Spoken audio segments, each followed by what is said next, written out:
안녕하세요. 정미용 칼럼입니다. 사실 이 시간을 통해서 저는 정말 미래지향적인 얘기를 하고 싶습니다. 특히 이제 새로운 정권에 대해서 그렇게 말하고 싶은데 이게 참 여의치가 않습니다. 문재인 정권이 들어서고는 이거 뭐부터 비판을 해야 될지 모를 정도로 비판할 거리가 너무나 많고 이 국민들이 잘 모르고 계신 분들이 너무 많아서 그렇습니다. 조선조 이래로 우리 민족이 나라 안에서 패를 갈라서 싸우고 분열하고 그런 사례는 정말 지겨울 정도로 우리가 역사에서 많이 알고 있습니다. 그런 싸움과 분열의 원인이라고 할 것은 사실은 학자들에 따라서는 도덕적 우월감, 그걸 가지고 상대를 제압하겠다는 명분론적인 비판이 많았기 때문이다. 이렇게 얘기를 하는데 우리가 사실 너무 비판만 해서 되겠습니까? 안 되죠. 그건 알지만 그런데 이 문재인 정권에 대해서는 이 대한민국을 위해서 비판을 하지 않기가 힘듭니다. 얼마 전에 이 문재인 정권에서 헌법재판소장으로 김희수 헌법재판관을 임명을 했습니다.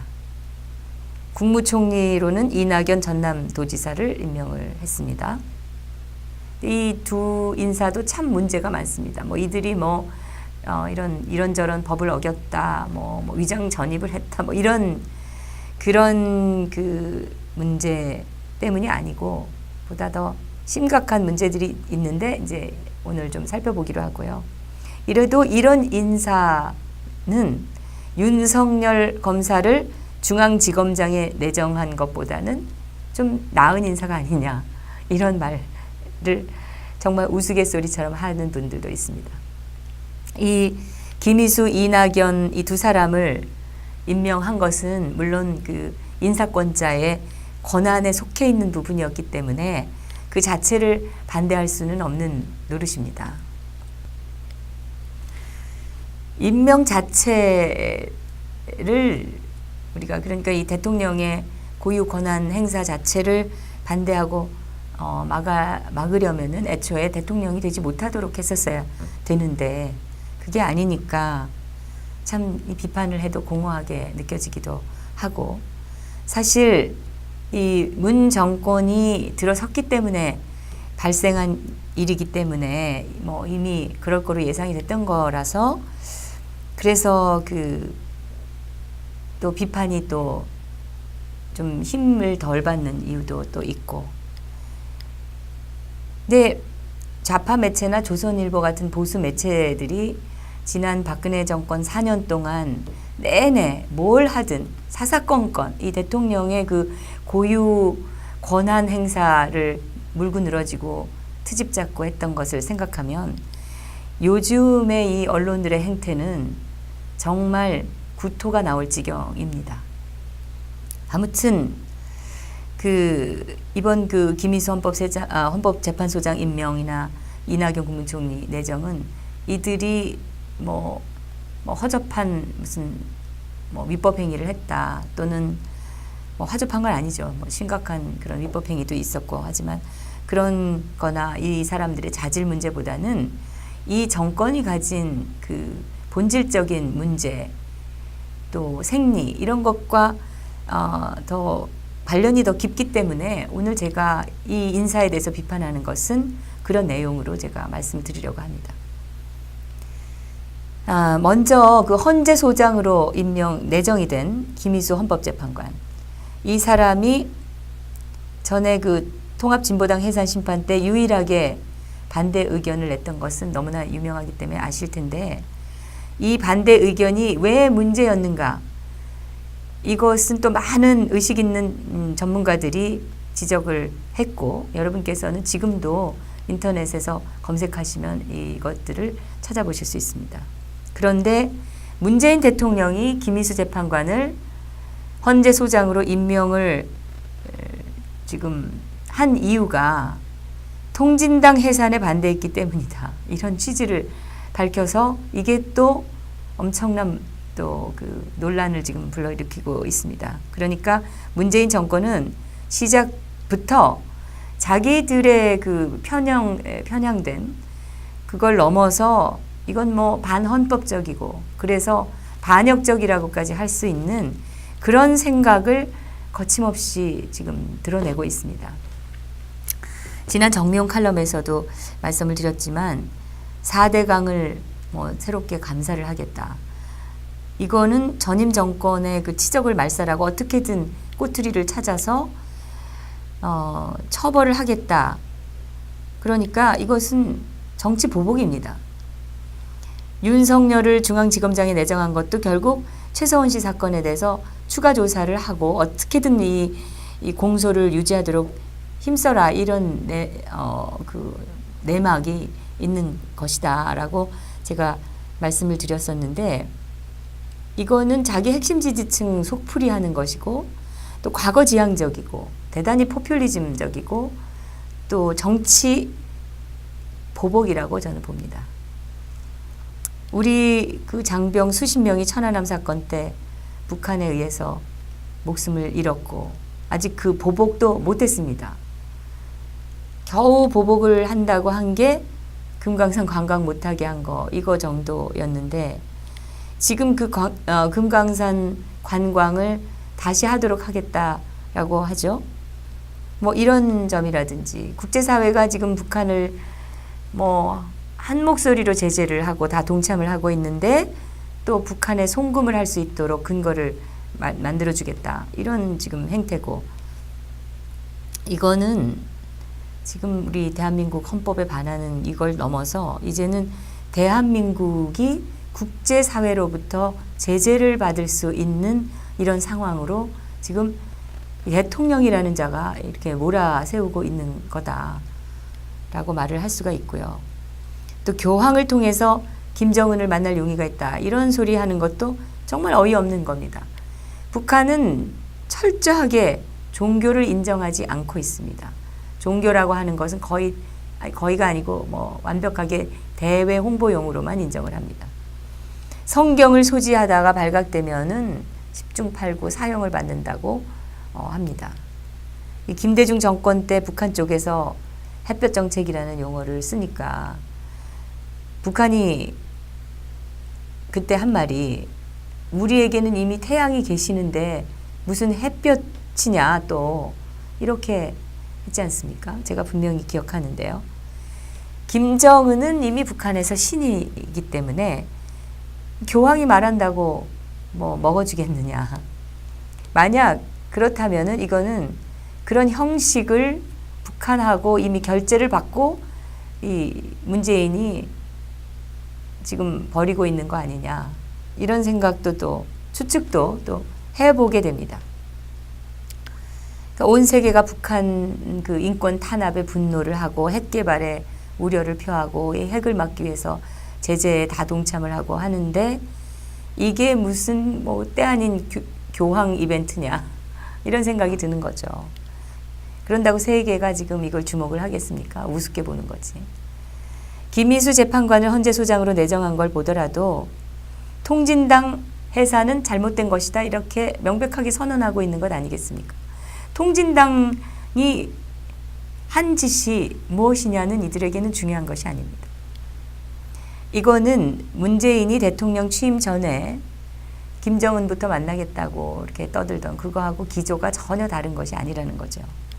한마디로 말하면 지금 그 문재인 정권의 행정 그리고 인사는 다분히 친북적이고 이명박 박근혜 정부에서 했던 일을 모두 말살하겠다는 것이고 그렇습니다. 오늘 이 정권의 본질이나 생리에 대해서 말씀드린다고 했는데 이제 김희수 재판관에 대해서 자세히 한번 보겠습니다. 김희수 재판관이 2012년 헌법재판관으로 내정이 됐을 때 이런 발언을 했습니다. 이 사람이 한 거니까 제가 읽어드리겠습니다.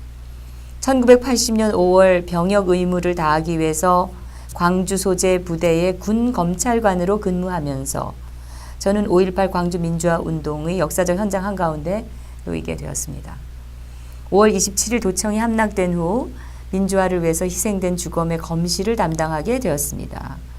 그 상황이 주는 이루 형언할 수 없는 충격과 비장함 속에서 제가 할 수 있었던 일은 시신의 상태와 사망 원인을 정확하게 조사해서 기록으로 남기는 것이었습니다. 정확하고 성실하게 기록하는 것, 그것이 광주 영령들의 억울한 희생을 헛되이 하지 않고 또 역사 속에서 올바르게 평가받도록 하는 길이라고 생각했습니다. 광주 민주화 운동이 염원했던 민주주의와 헌법적 가치는 제가 지금까지 판사 생활을 하는 동안 줄곧 큰 기둥이자 버팀목이 되었다고 생각합니다. 김희수 재판관의 말입니다. 그리고 김희수 재판관은 광주 5.18 묘역을 찾아 참배하고 방명록에 이렇게 썼습니다.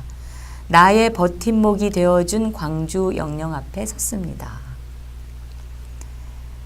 근데 이 김희수 재판관이 사형제와 또 관련해서 구 새누리당의 이장호 의원이 질문을 하니까 생명권이라는 것은 절대적 기본권이다. 만약 오판으로 인해 사형을 집행한 경우 다시 살아 돌아올 수 없다면서 가급적 사형은 피해야 한다는 그런 소신을 밝힌 적도 있습니다. 그런데 그 김희수 재판관이 이런 그 모든 자기 주장하고는 전혀 다르게 광주 영령들에게 원한을 살 수밖에 없는 그런 짓을 했었고 그게 구체적으로 확인이 됐습니다. 바로 엊그제 27일 박근혜 정부의 민정수석을 지냈던 자유한국당의 곽상도 의원이 보도자료를 냈는데요. 이 보도자료를 보니까 김희수 재판관은 80년 5월 광주 사태 당시에 군 판사 자격으로 재판을 했다고 합니다. 군 검찰이 아니라 군 판사 자격이었다는 거죠. 당시 김희수 재판관은 시민군 7명을 버스에 태운 운전사에게 사형을 선고했습니다. 뿐만 아니라 시민군에 가담한 여고생에게는 징역 1년을 선고했고 또 한 농민에게는 75일을 구금하는 것 그리고 징역 2년에 집행유예 3년을 선고했습니다. 당시 군의 살상을 알렸다는 어느 이장에게는 또 유언비어 유포죄를 적용해서 징역 1년에 집행유예 2년을 선고하기도 했고 또 삼청교육대에서 도망친 이른바 그 광주 항쟁 당사자들을 처벌을 한 전력도 있고 그 무렵에 그런 걸 해서 군대에서 3번에 걸쳐서 상훈을 받기도 했습니다. 그러니까 그 당시에 지금 좌파들이 비난하고 있는 그 정권에서 이제 3번에 걸쳐서 상훈을 받은 거죠. 특히 문제되는 것은 이 과거 그 전두환 정권에서 군인들이 대검으로 시민들을 찌른 일은 없다 그렇게 얘기를 했었고 이 점에 대해서 계속해서 오랜 동안 논란이 지속이 되어 왔는데 곽상도 의원 보도자료에 따르면은 당시 군인들의 대검에 찔렸다고 하는 민간인들의 그 흔적, 그 상처, 그러니까 말하자면 시신 검시를 말하는데요. 그런 그 흔적을 김희수 재판관이 분명히 확인을 해놓고도 오히려 군인이 광주 시민을 난자했다라고 주장한 사람에게 실형을 선고했다는 겁니다. 그래서 이 부분을 좀 찾아보니까 김희수 재판관이 이렇게 얘기를 한 기록이 있습니다. 2012년에 국회 청문회에서 군인들의 대검에 찔린 시민을 봤었다. 그런 이제 진술을 한 건데요. 이 진술대로 보자면은 김희수 재판관은 광주 사태 때 군인들의 대검에 찔린 시민이 있느냐 없느냐, 그러니까 군인이 대검으로 시민을 찔렀느냐 안 찔렀느냐 이걸 가지고 한창 오랫동안 논란이 있었는데 계속해서 침묵을 하고 있었다는 얘기가 됩니다. 2012년까지 입을 다물고 있다가 2012년에서야 그 국회 인사청문회에서 얘기를 했으니까 김대중 노무현 정권의 그 논란의 와중 때도 이 사람은 침묵을 했었던 겁니다. 광주 5.18 묘역에 찾아가서 나의 버팀목이 되어준 광주 영령 앞에 섰습니다. 이렇게 얘기를 했는데 저는 이 버팀목이라는 게 도대체 뭐에 대해서 버팀목을 말한 거 있는 것인지 그 의미를 저는 이해할 수가 없습니다. 김희수 재판관의 말이 이렇게 그 과거와 현재가 전혀 다르고 그렇기 때문에 저는 어느 말이 이 사람의 진심인지 의문이고요. 군인들의 대검에 시민들이 찔리지 않은 것인데도 이제 와서 특정 세력이 입맛에 맞는 말을 하느라고 대검에 찔린 것을 봤다라고 한 건지 아니면은 대검의 시민들이 그 찔린 게 맞는데 그동안 입을 싹 닫고 있었던 것인지 이 사람의 태도로 봐서는 우리가 정확하게 알 수 없을 정도로 애매모호한 것이죠. 근데 사실 그 진실이 무엇이든 간에 그에 대해서 그동안 침묵을 했었던 걸로 드러난 점은 김희수 재판관의 양심이 올바르지 않다라는 것을 증명하고 있다고 저는 생각합니다. 이런 문제는 뭐 정치인들이 도로 놔주겠다 이렇게 얘기하고 공약을 지키지 않는 이런 거짓말하고는 차원이 다른 사안이라고 저는 봅니다. 사람의 생명과 관계된 일에 대해서 진실을 알면서도 왜곡을 한 게 아니겠습니까? 이거는 약속을 못 지키는 것과는 비교할 수 없는 사실상의 범죄 행위라고 저는 생각합니다. 그런 양심으로 재판을 하고 통진당 해산에 대해서 또 반대를 하고 했었구나. 소름이 끼치는 일 아니겠습니까? 저는 이 사람의 그런 행태를 보면서 나중에 또 세상이 바뀌면 자기가 통진당 해산에 반대했던 것은 잘못된 선택이었다라고 말을 할 수도 있는 사람이다 라는 생각까지 하게 됩니다. 문제는 이 문재인 정권의 태도입니다. 문재인 대통령은 5.18 정신을 계승하겠다는 말을 허구한 날 기회만 있으면 했다고 저는 기억이 되는데 그 5.18 때 시민군 자기들이 민주화 투사라고 하는 이 시민군을 처벌하는데 앞장선 그런 사람 그리고 그 사실을 수십 년간 입을 닫고 있었던 사람을 지금 헌재 소장으로 내정을 한 겁니다. 그러면 이렇게 이 사실이 드러났으면 또 자기들이 얘기했던 걸 지키기 위해서라도 임명을 철회해야 되는데 절대로 임명을 철회하지를 않고 있습니다. 그 과거에 더불어민주당 의원들이 했던 행태를 보면은 이건 참 이례적이라고 생각이 됩니다. 박근혜 정부 때 2015년 박상옥 대법관 후보자에 대해서 논란이 아주 심하게 있었습니다. 이 박상옥 판사가 과거에 박종철 군 그 치사 사건에서 수사에 가담을 했었다, 검사로서. 그런 이유 때문이었는데요.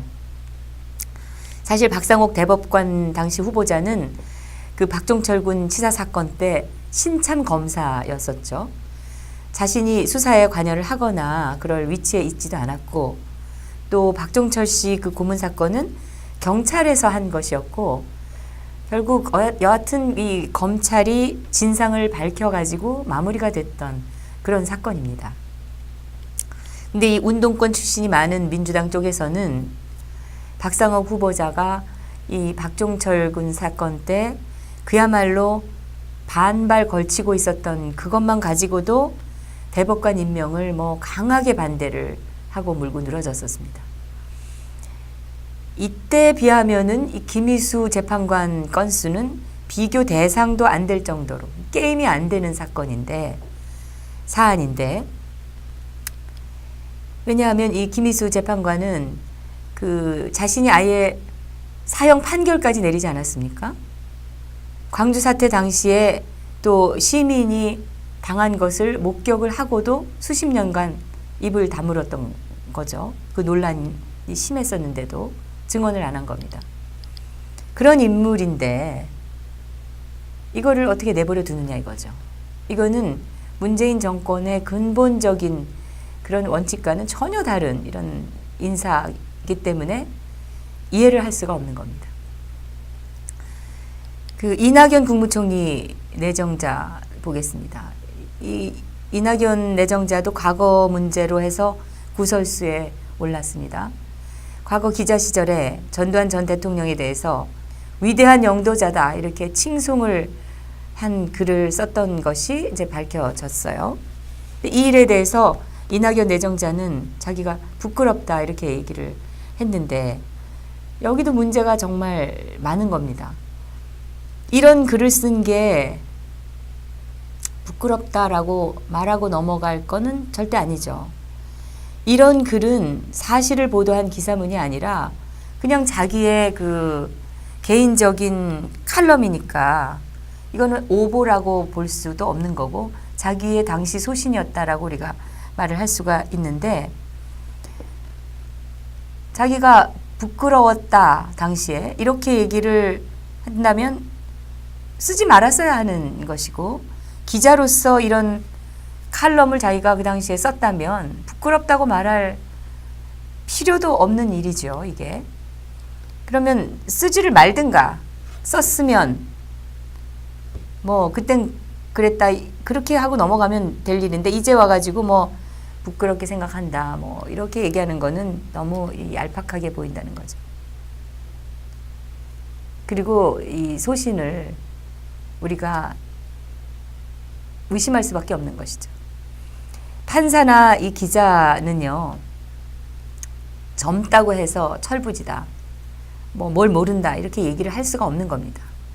그렇다면은 우리가 젊은 사람들은 아예 재판을 하게 해서는 안 되는 거고 또 기사를 쓰게 이렇게 기회를 줘도 안 되는 겁니다.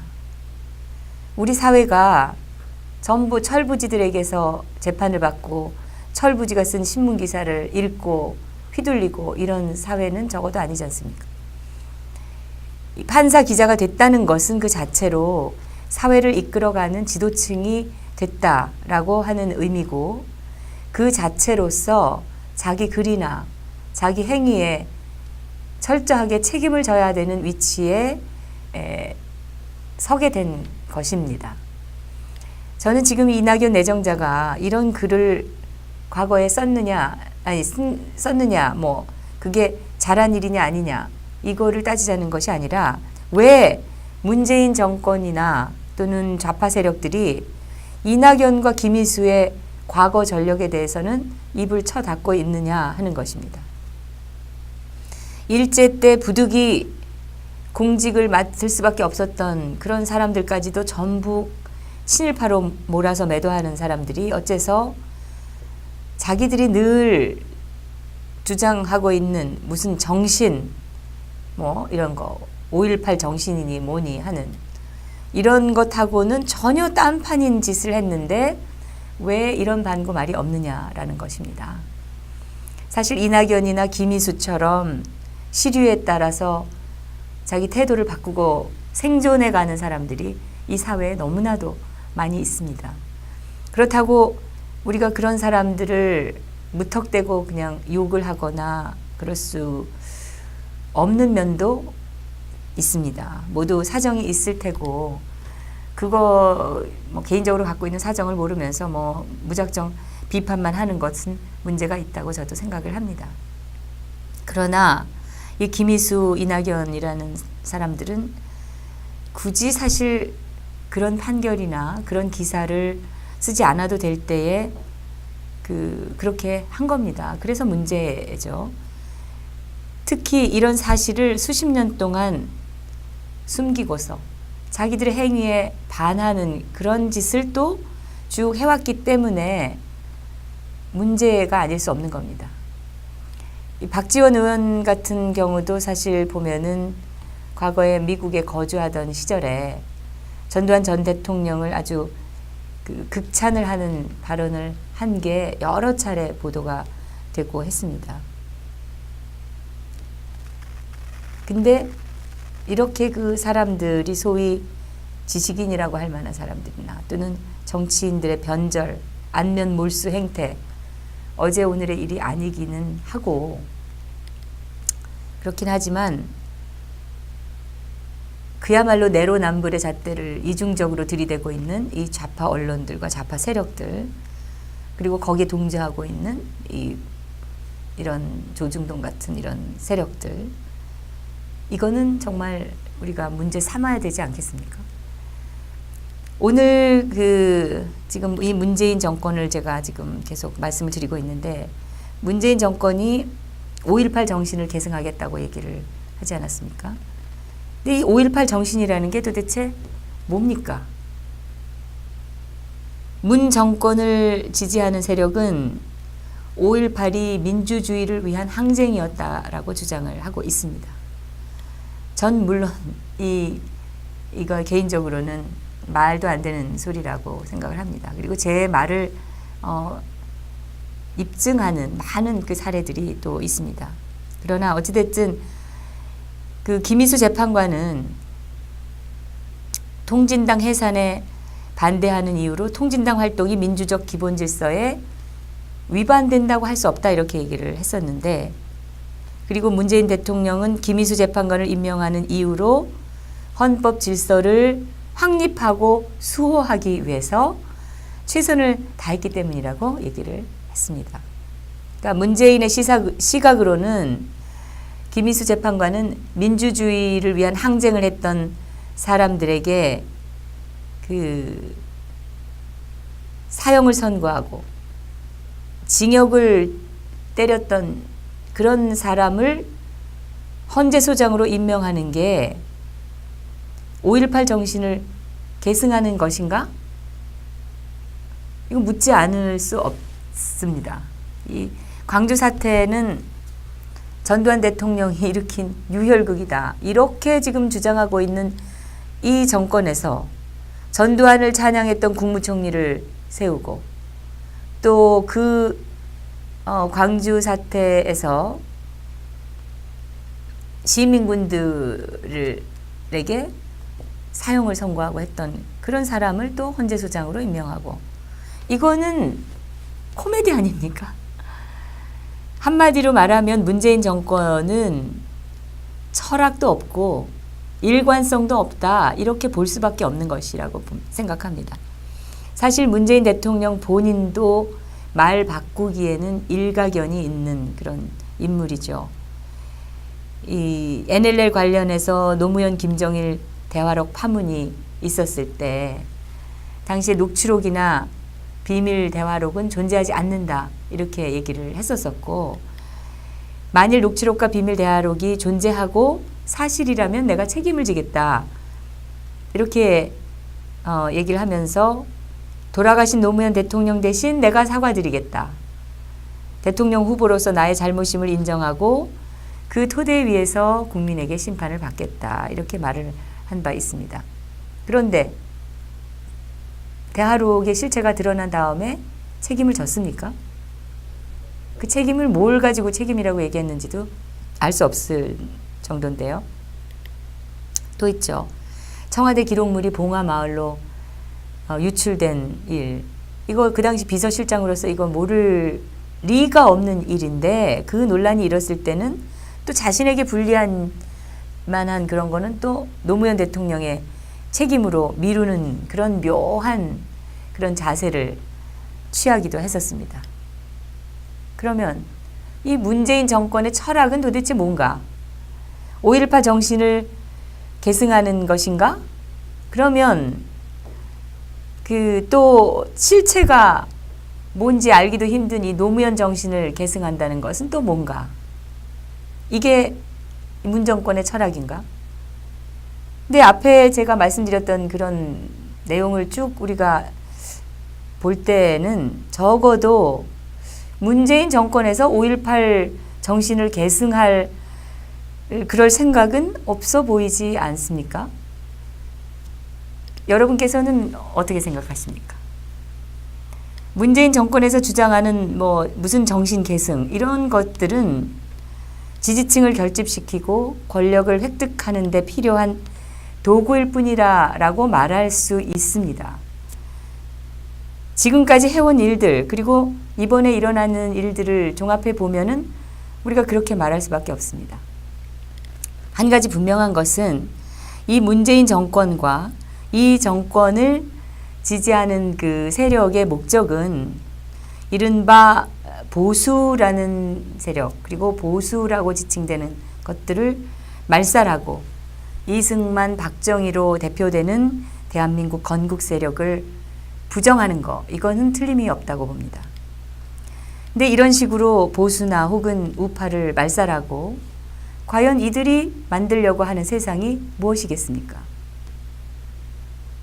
누굴 만나서 어떤 화해와 평화를 말하고 어떤 국가로 만들려고 하는 것인가? 지금 대한민국에서 보수를 자처하는 분들도 분명히 대한민국의 국민입니다. 그렇다면 이런 그 상당수의 적어도 35% 이상 내진 절반이라고 볼 수 있는 이런 사람들을 전부 말살시키고자 하는 그런 정권이 과연 정권을 잡을 자격이 있는 정권인가? 실로 우려를 하지 않을 수가 없습니다. 이 문재인 정권에 대해서는 할 말이 너무나 많기 때문에 계속해서 시리즈로 여러분께 하나씩 분석을 해 드리도록 하겠습니다. 오늘은 여기까지 하겠습니다. 정미용 칼럼이었습니다.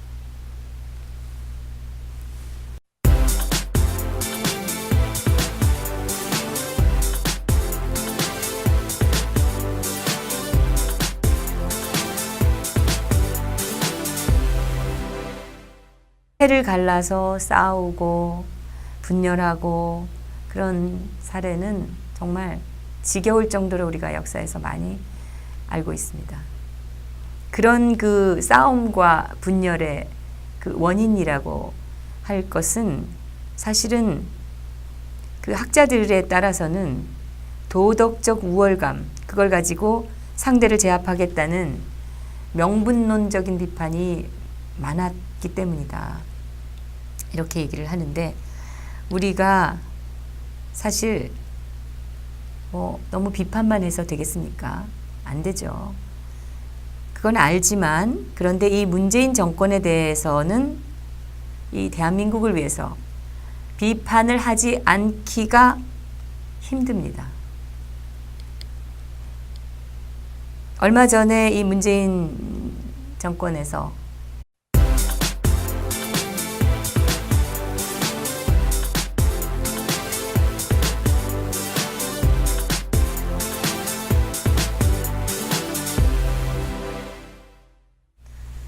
안녕하세요.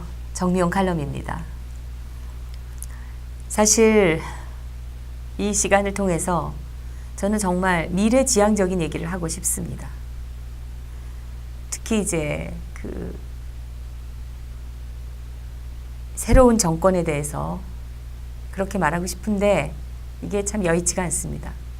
문재인 정권이 들어서고는 이거 뭐부터 비판을 해야 될지 모를 정도로 비판할 거리가 너무나 많고 이 국민들이 잘 모르고 계신 분들이 너무 많아서 그렇습니다.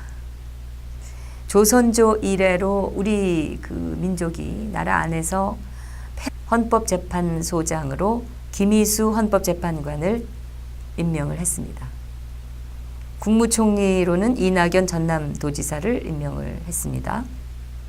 이 두 인사도 참 문제가 많습니다. 이들이 이런저런 법을 어겼다, 위장 전입을 했다, 그런 그 문제 때문이 아니고 보다 더 심각한 문제들이 있는데 이제 오늘 좀 살펴보기로 하고요.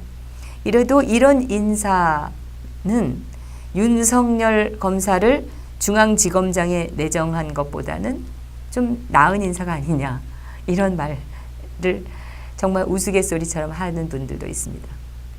이 김희수, 이낙연 이 두 사람을 임명한 것은 물론 그 인사권자의 권한에 속해 있는 부분이었기 때문에 그 자체를 반대할 수는 없는, 늘어지고 트집 잡고 했던 것을 생각하면 요즘의 이 언론들의 행태는 정말 구토가 나올 지경입니다. 아무튼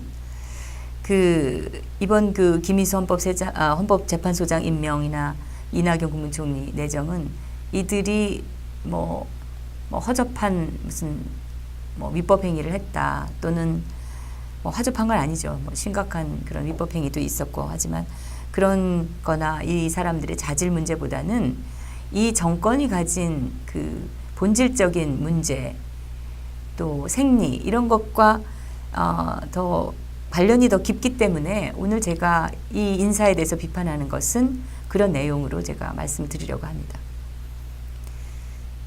먼저 그 헌재소장으로 내정이 된 김희수 헌법재판관, 이 사람이 노릇입니다.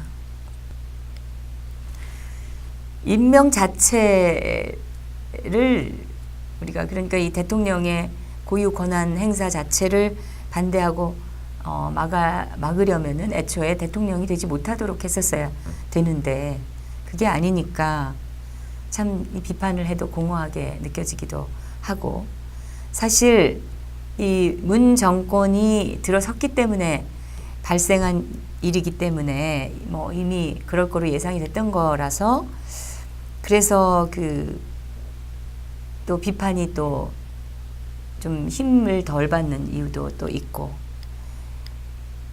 근데 좌파 매체나 조선일보 같은 보수 매체들이 지난 박근혜 정권 4년 동안 내내 뭘 하든 사사건건 이 대통령의 그 고유 권한 행사를 물고